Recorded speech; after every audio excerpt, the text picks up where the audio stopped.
समाज सेवा का सफर शुरू हुआ था जिस दिन 23 मार्च को पूरा देश 2020 में हाहाकार मची हुई थी। उस टाइम पे पूरे देश में लोग त्राही त्राही कर रहे थे।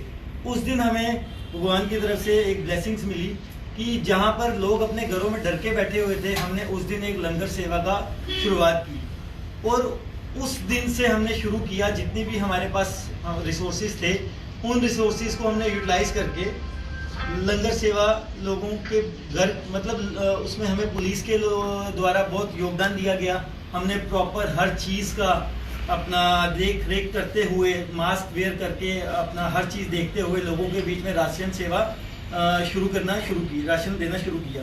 उसके बाद हमें 30, 40 दिन, 50 दिन हमारी ये चीज़ें चलती रही। मगर जब हम लोगों के बीच गए फिर हमें समझ आया कि लोगों की खाली भूख नहीं मिटाने का हमारा वो है, खाली लोगों को राशन पहुंचाना हमारा काम नहीं है। हमने जिस दिन 23 मार्च को शुरू किया था, हमारी संस्था का स्टैंड विद ह्यूमैनिटी, मानवता के साथ हमने ये शुरू किया था कि हमें इंसान और जो लोग नीडी हैं उनके साथ खड़े रहना है। तो वो स्टैंड विद ह्यूमैनिटी था। वो 2 साल का सफ़र हम लोगों की सेवा करते रहे। कोई हम जो एनिमल्स थे उनको जहाँ जहाँ नीड प्रोवाइड थी हमने वहाँ किया। जिस कस्बे में कहीं बच्ची की शादी करवानी थी वो हमारे तक आए, हमने उनकी शादी करवाई। डिफरेंट तबकों में जब हम पहुंचे तो 2 साल के सफ़र के बाद आप ही जैसे किसी भाई ने हमें बोला कि इस सफ़र को आप और ऊंचाई पे लेके अगर जाना चाहते हैं तो आपको इसे कोई लीगल नाम देना पड़ेगा, कोई इसे पहचान देनी पड़ेगी।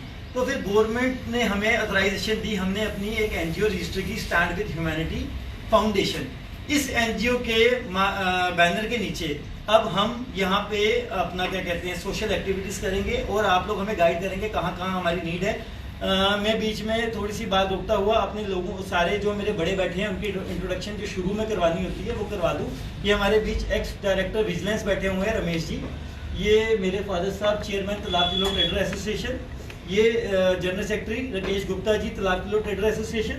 ये हमारी संस्था के वाइस प्रेसिडेंट हैं और मेरी संस्था के डायरेक्टर और जो प्रेसिडेंट है वो कहीं डेथ हुई थी, आ नहीं पाए थे तो वो यहाँ पहुँच नहीं पाए हैं। तो आप मीडिया के सहारे आप हमें जो इनपुट्स देंगे कि कहाँ कहाँ पे हमारी नीड है, जो हमसे बन पाएगा वो हम आपको, जो हमसे सेवा बन पाएगी वो हम करेंगे।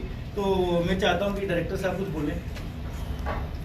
सबसे पहले मैं आप सब भाइयों का शुक्रिया अदा करता हूँ कि आपने अपना टाइम निकाला और संस्था के बारे में जानकारी लेने की ख्वाहिश जाहिर की। जैसे मानिक जी ने आपको संस्था की इंसेप्शन, ये कैसे शुरुआत हुई वो बताया है और इसका काज ही वही है कि काज फॉर ह्यूमैनिटी, कि जो भी human difficulties time to time आप फेस करते हो या देखते हो, उनको आप कैसे एड्रेस करेंगे, कैसे उनका रिड्रेसल करेंगे। इस मोटो को लेते हुए जब गवर्नमेंट को अप्रोच किया, गवर्नमेंट वाज प्लीज्ड कि भाई आपकी हम इसकी फॉर्मल NGO रजिस्टर करते हैं और NGO रजिस्टर होगी इन समवेयर एंड नवंबर-दिसंबर 22। उसके बाद संस्था जो कंटिन्यूसली इस स्फीयर में काम कर रही है।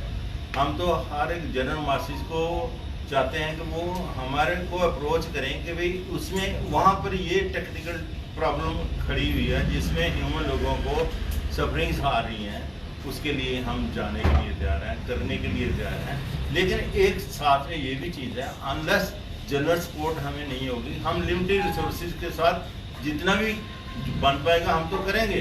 लेकिन हम चाहते हैं लोग और जुड़ें और लोग आएँ, वो हमारे साथ आएँ और देखें कि हम हमारी संस्था कैसे काम कर रही है। ट्रांसपेरेंसी है, कोई इसमें कोई एम्बिग्युइटी नहीं, कोई दिक्कत नहीं है, हर चीज़ जो है सामने है।